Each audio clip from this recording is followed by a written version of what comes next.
542 सीटों पर चुनाव होना है। 485 पर चुनाव हो चुका है, जबकि बची हुई 57 सीटों पर 1 जून को वोटिंग होनी है। 4 जून को ईवीएम खुलेगी, लेकिन 7वें चरण के मतदान से पहले ही पार्टियों ने अपना अपना असेसमेंट जारी कर दिया है। चाहे सत्ता पक्ष हो या विपक्ष, दोनों अपनी अपनी जीत के दावे ठोक रहे हैं। टीम बीजेपी 400 पार का दम भर रही है, तो टीम गठबंधन को अपनी जीत का भरोसा है। पार्टियों का सीट कैलकुलेटर क्या कहता है? बीजेपी 272 सीट जीतेगी या पीछे रह जाएगी? विपक्षी गठबंधन को बहुमत मिलेगा या नहीं?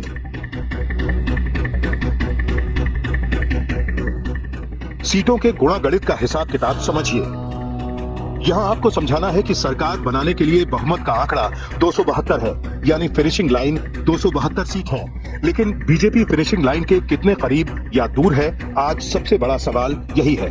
भले ही सरकार बनाने के लिए 272 सीटें चाहिए, लेकिन बीजेपी का दावा है कि अब की बार एनडीए 400 पार जाएगा। ये कैसे होगा, इसका पूरा गणित अमित शाह ने समझाया। मेरे पास 5 चरण का आंकड़ा है, जानना चाहते हो क्या? अरे जोर से बोलो, जानना चाहते हो तो सुन लो। 5 चरण में मोदी जी 310 सीटें पार कर चुके हैं। ये छठा हो गया, 7वां होने वाला है। आप लोगों को 400 पार कराना है, 400 पार। अमित शाह दावा कर रहे हैं कि मोदी का 3rd टर्म कंफर्म है, लेकिन विपक्षी गठबंधन का दावा है कि हवा बदल गई है, मोदी सरकार की विदाई तय है। केजरीवाल का दावा, इंडिया गठबंधन को 300 से ज्यादा सीटें मिलेंगी। 4 जून को इंडिया गठबंधन को अपने दम पे 300 से ज्यादा सीट मिलेंगी। राहुल गांधी का दावा, बीजेपी को 150 से ज्यादा सीटें नहीं मिलेगी। ममता बनर्जी का दावा, एनडीए की 195 से 200 सीटें आ रही हैं। अखिलेश यादव का दावा, बीजेपी को 140 सीटों से कम मिल रही है। 140 करोड़ की जनता भारतीय जनता पार्टी को 140 सीटों के लिए फंसा देगी। प्रियंका गांधी का दावा, बीजेपी 200 से अधिक सीटें नहीं जीत पाएगी। अगर ये चुनाव बगैर किसी गड़बड़ के हो तो इनको 200 से ज्यादा नहीं मिलेगा। तेजस्वी यादव का दावा, बीजेपी 100 सीट भी पार नहीं कर सकती। लेवल प्लेइंग हो तो भाजपा 100 सीट भी पार। अगर एनडीए को 400 पार लाना है तो 2014 और 2019 के प्रदर्शन को पीछे छोड़ना होगा। सरल शब्दों में समझें तो बीजेपी के सामने सबसे बड़ी चुनौती उनकी ही जीत का पुराना रिकॉर्ड है। हालांकि पीएम मोदी दावा कर रहे हैं कि सरकार तो बीजेपी की बनेगी और इंडिया गठबंधन ने अभी से हार का रोना धोना शुरू कर दिया है।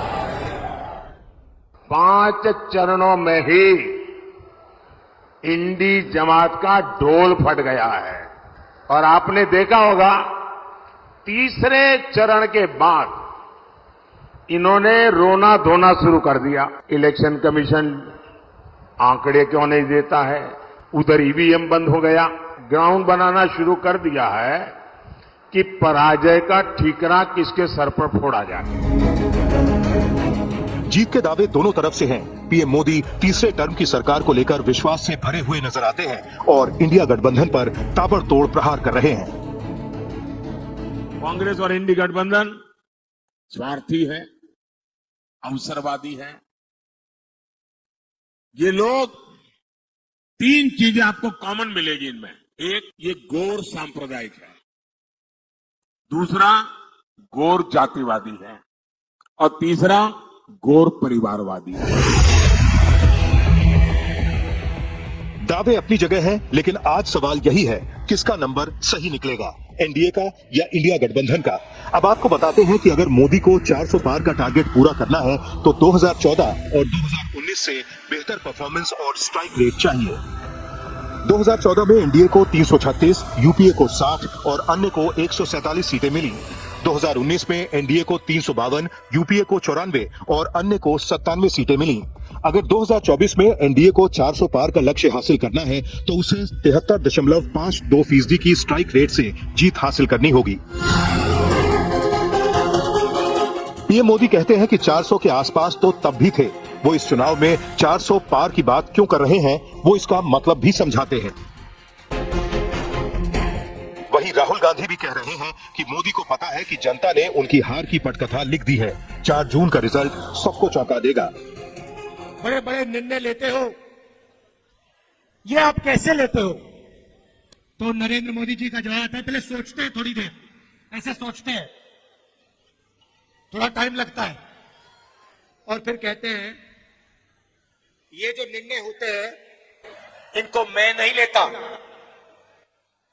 ये परमात्मा लेता है, मुझे परमात्मा ने ऊपर से भेजा है, मैं बायोलॉजिकल नहीं हूं, मैं परमात्मा का मैसेंजर हूं, उनका काम करने आया हूं। ये उन्होंने पता है क्यों कहानी निकाली है, ये परमात्मा वाली? क्योंकि चुनाव के बाद जब वही ईडी के लोग नरेंद्र मोदी से अदानी जी के बारे में पूछेंगे तो नरेंद्र मोदी कहेंगे मैं नहीं जानता, परमात्मा ने कहा था। ये चुनाव जरा हटके है क्योंकि सीधे सीधे दो खेमों के बीच टक्कर है। एक तरफ एनडीए और दूसरी तरफ इंडिया गठबंधन। भाइयों बहनों, 4 तारीख को मोदी जी की भाजपा की एनडीए की विजय निश्चित है और 4 तारीख को दोपहर को आप देख लेना, ये राहुल बाबा के लोग प्रेस कॉन्फ्रेंस करेंगे कि ईवीएम के कारण हम हारे।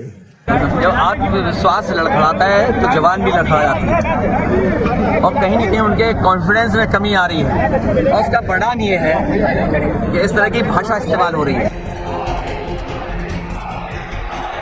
बीजेपी का पूरा दारोमदार प्रधानमंत्री की लोकप्रियता पर टिका है, जबकि विपक्ष कह रहा है कि उनकी तरफ से जनता चुनाव लड़ रही है।